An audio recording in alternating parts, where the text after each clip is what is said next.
नमस्कार, वंदे मातरम। मैं बलदेव राजपूत, दुर्ग, छत्तीसगढ़ से। आज हम लोग बात करेंगे पार्शियल फ्रैक्शन मतलब आंशिक भिन्न के तीसरे प्रकार के क्वेश्चंस के बारे में। इससे पहले मैं पार्शियल फ्रैक्शन मतलब आंशिक भिन्न का मेथड और उससे रिलेटेड जो अलग अलग टाइप के जो क्वेश्चन सॉल्व होते हैं उसे मैंने अपने वीडियो में पहले ही बता दिया है।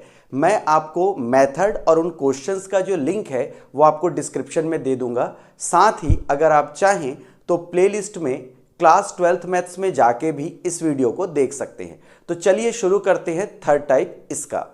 तो देखिएगा जो क्वेश्चन आता है थर्ड टाइप का, वन आता है 1/1 माइनस एक्स क्यूब, मतलब x की कोई ना कोई पावर होगी। ये पावर 2 हो सकती है, 3 हो सकती है, 4 हो सकती है।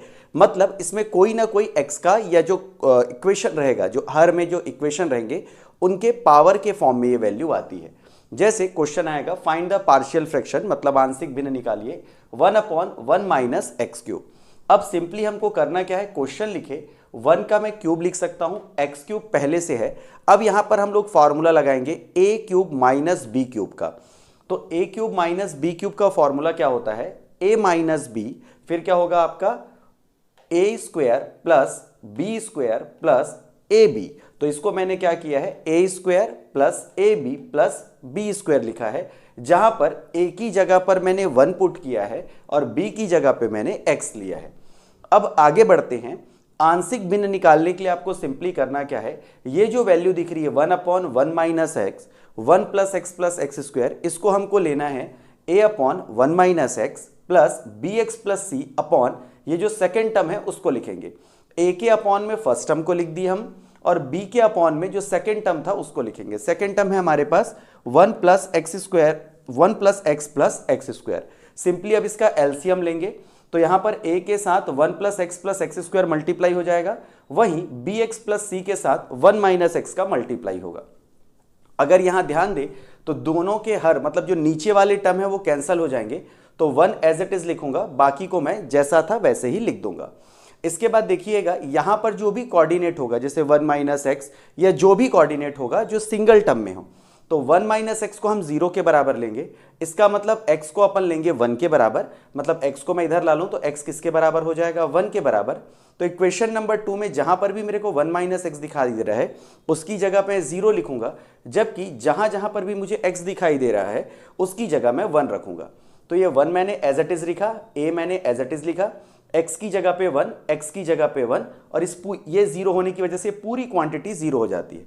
तो इसको मैं जब सॉल्व करूंगा तो आएगा 3a, तो a का वैल्यू मुझे मिलेगा 1/3। अब आगे देखते हैं इक्वेशन नंबर 2, मतलब यहीं से देखेंगे ये इक्वेशन हमने 1 एज इट इज लिखा, a का मल्टीप्लाई मैं अंदर करूंगा, 1 का मल्टीप्लाई बी एक्स प्लस सी के साथ करूंगा, फिर माइनस एक्स का मल्टीप्लाई बी एक्स प्लस सी के साथ करूंगा। तो देखिएगा जब मैं a का मल्टीप्लाई करूंगा तो a plus A x plus A x square, वहीं जब मैं 1 के साथ करूं तो एज इट इज मैंने टर्म लिखा है, और जब मैं माइनस एक्स के साथ करूंगा तो minus B x square minus C x इसका वैल्यू आएगा।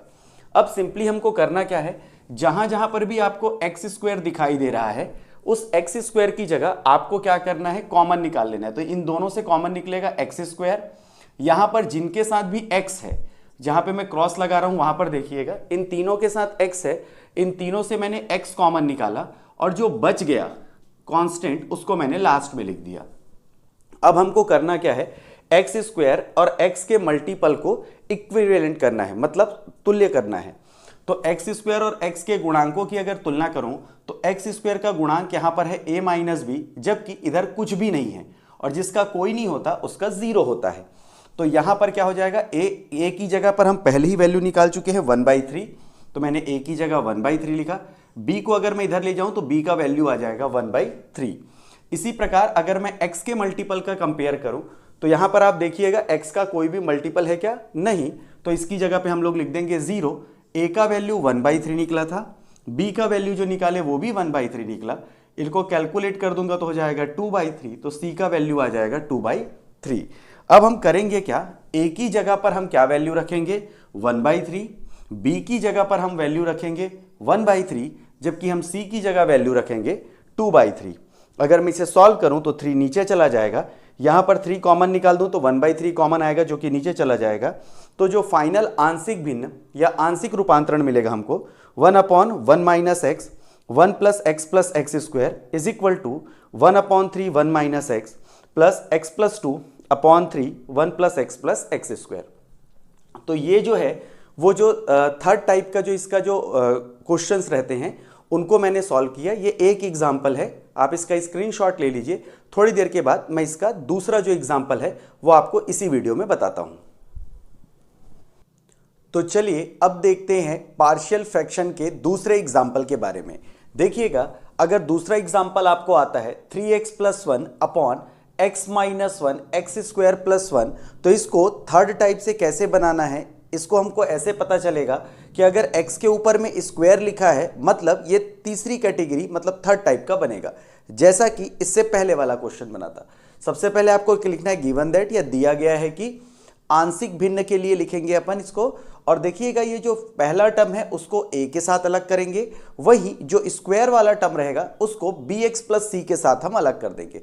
तो वैल्यू हो जाएगी a upon x minus 1 plus bx plus c upon x square plus 1। अब अगर मैं एलसीएम ले लूं तो a के साथ एक्स स्क्वायर प्लस 1 का मल्टीप्लाई हो जाएगा, वही bx प्लस c के साथ x माइनस वाई का मल्टीप्लाई हो जाएगा। इसके बाद हम दोनों के हर मतलब जो नीचे वाले टर्म है उसको कैंसल आउट कर देंगे और बचेगा हमारे पास 3x प्लस 1, वही a x square plus 1 plus bracket में bx plus c x minus 1। अब हमको करना ये है कि जिसमें भी स्क्वायर नहीं है उसको हमको लेना है 0 के बराबर। मतलब x माइनस 1 को अगर मैं 0 के बराबर ले लूँ तो x की वैल्यू मुझे मिलती है प्लस 1।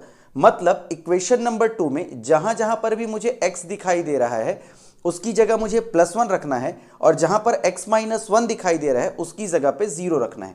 तो जैसे ही मैं यहाँ पर 0 रखूंगा तो ये पूरी वैल्यू हो जाएगी 0, यहाँ पर आएगा 3, x की जगह पे 1, यहाँ पर a x की जगह पे आएगा 1 प्लस 1। अगर मैं सॉल्व करूँ तो 2a, वहीं पे अगर मैं लेफ्ट हैंड साइड को सॉल्व करूँ तो आता है 4, तो a का वैल्यू निकल जाएगा 2। अब अगर मैं इसे आगे सॉल्व करूँ तो मुझे सबसे पहले समीकरण 2 को सॉल्व करना पड़ेगा। समीकरण 2 मेरे पास है 3x plus 1 is equal to a का मैं अंदर मल्टीप्लाई कर दूंगा तो वैल्यू हो जाएगी ax स्क्वायर प्लस a, वहीं इस x का मल्टीप्लाई मैं bx प्लस c के साथ करूंगा तो मेरा आउटपुट होगा bx स्क्वायर प्लस cx। उसके बाद -1 का मल्टीप्लाई मैं वापस से bx माइनस c के साथ करूंगा तो वैल्यू हो जाएगा bx माइनस c। यहाँ पर मुझे एक्स स्क्वायर के जो कोफिशिएंट एक्स स्क्वायर को कॉमन निकालना है, उसके बाद जहाँ पर मैं टिक कर रहा हूँ वहाँ से मुझे x कॉमन निकालना है, उसके बाद जो कांस्टेंट बच जाएगा उसको मुझे बाद में लिख देना है। अब मैं क्या करूंगा कि एक्स स्क्वायर और x के जो मल्टीपल है उनको कंपेयर करूंगा। देखिएगा इधर एक्स स्क्वायर का कोई भी मल्टीपल नहीं है, इसीलिए a प्लस बी का वैल्यू 0 आया। वहीं x का मल्टीपल यहाँ पर c माइनस एक्स है और x का मल्टीपल यहाँ पर 3 है, इसीलिए वैल्यू c माइनस बी बराबर 3 आया। अब देखिएगा a का वैल्यू मैं पहले ही निकाल चुका हूं, वो होता है 2, तो मैं a की जगह पे 2 लिख दूंगा तो b का वैल्यू पक्षांतर करने के बाद b इज इक्वल टू -2 हो जाएगा।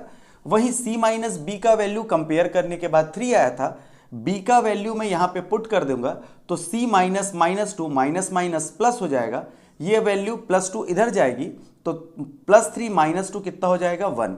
इस तरह मुझे 3 वैल्यू मिल जाती है, a की वैल्यू 2, b की वैल्यू -2 और c की वैल्यू 1। अब इस वैल्यू को सिंपली मुझे करना क्या है, इक्वेशन नंबर 1 में a की जगह पर 2, b की जगह पर -2 और c की जगह पर +1 रख दूंगा तो मुझे आंशिक भिन्न मतलब पार्शियल फ्रैक्शन मिल जाएगा। तो ये वैल्यू लिखा, a की वैल्यू लिख दिया, b की वैल्यू लिखा और c की। अब हमको करना क्या है, प्लस वाले साइन को पहले लिख देंगे, माइनस वाले को बाद में लिख देंगे। तो फाइनल आंसर होगा 3x plus 1 x minus 1 x square plus 1 is equal to 2 upon x minus 1 plus 1 minus 2x upon x square plus 1। ये फाइनल वैल्यू होगा किसका, पार्शियल फ्रैक्शन का। तो इस तरीके से अगर आप इस पूरी सीरीज को देखेंगे तो सबसे पहले वीडियो में मैंने मेथड बताया, दूसरे वीडियो में मैंने 2 या 3 टाइप के क्वेश्चन लिए फर्स्ट टाइप पैटर्न के, फिर दो एग्जाम्पल लिए सेकंड पैटर्न के, और आज मैं 2 एग्जाम्पल लेके थर्ड पैटर्न को कंप्लीट कर रहा हूं। अगर 12th से रिलेटेड आपको और वीडियोस चाहिए तो आप नीचे कमेंट कीजिएगा कि आप किस टॉपिक पे 12th की वीडियो देखना चाहते हैं, तो मैं आगे आने वाले टाइम पे उससे रिलेटेड वीडियोस आपके लिए बना दूंगा। इस वीडियो को ज़्यादा से ज़्यादा 12th के बच्चों के साथ शेयर कीजिए ताकि उनको इस वीडियो का ज़्यादा से ज़्यादा लाभ मिल सके। मैं उम्मीद करता हूं कि आज का यह वीडियो आपको पसंद आया होगा। तो मिलते हैं अगले वीडियो में, तब तक के लिए जय हिंद, वंदे मातरम।